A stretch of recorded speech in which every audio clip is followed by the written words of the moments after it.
Hey, would you be curious to know where it is you reside when it comes to the millions of other people out there and retirement? This is a question I get asked quite frequently. How do I compare to other people? Well, the first thing I'm going to tell you is that regardless of where you are in retirement, it's all relative. You could have a person over here that has $100 million and down a person down here that has $100,000, but their incomes and their needs and all of these things are very, very different. But let me show you some numbers that are put out here by the Federal Reserve. The average retirement savings by age. So I'm not going to worry about the 35s. I'm going to look at pretty much the 55-year-olds and up.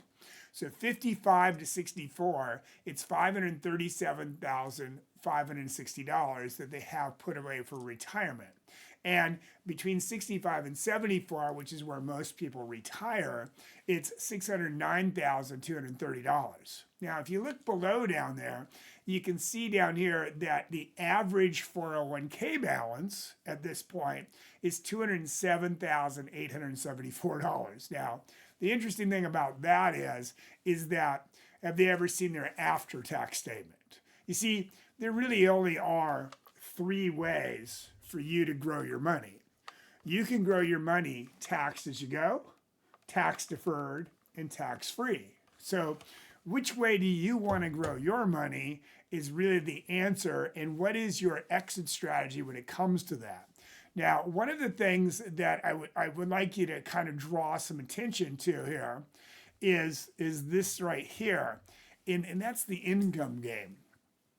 The average person, if I ask them what is the income for the top 1% of all people in the United States, they always use a number like $1 million, $2 million, $5 million.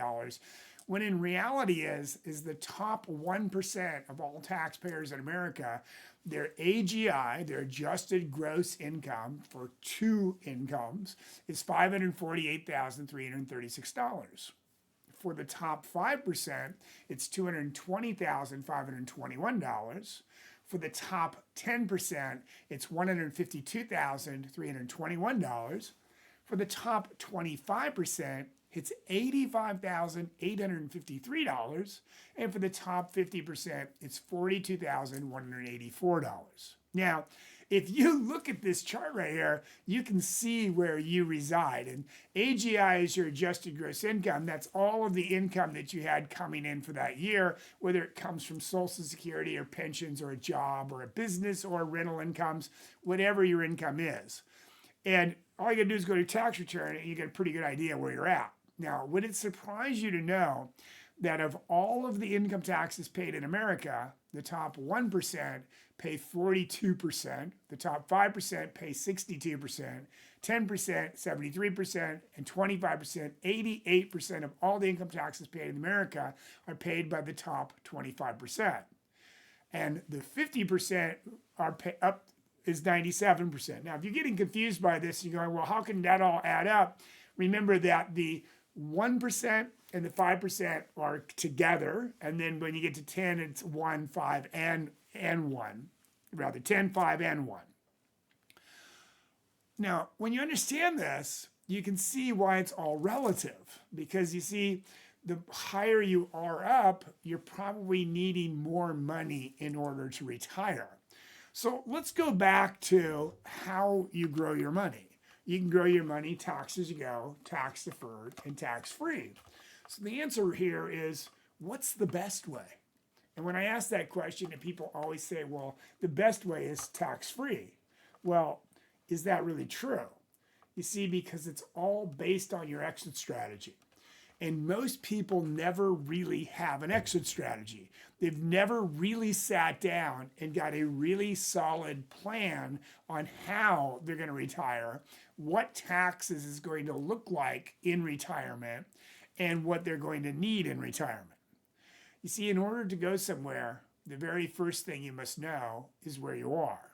So if you can understand where you're at today and what is the lifestyle that you're currently living on, because after all, what you want is you want to live the lifestyle you become accustomed to, adjusted for taxes and inflation, out beyond your life expectancy. So whether you're in the 1, 5, 10, 25% of the entire population really isn't nearly as important as is what is your exit strategy? How are you going to get out of this whole thing without running out of money? My expertise lies in retirement and estate planning, and I can tell you that most people do not understand what I'm trying to get you to understand right now, and that is it's all about distribution. It's always been about distribution, and it's always been about income, yet most people focus on just the rate of return. So, what are you focused on?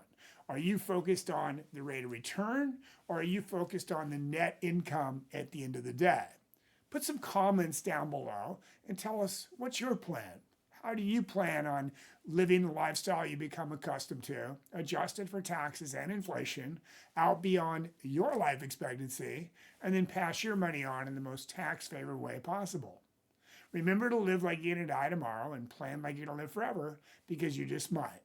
Keep smiling and make it a great day.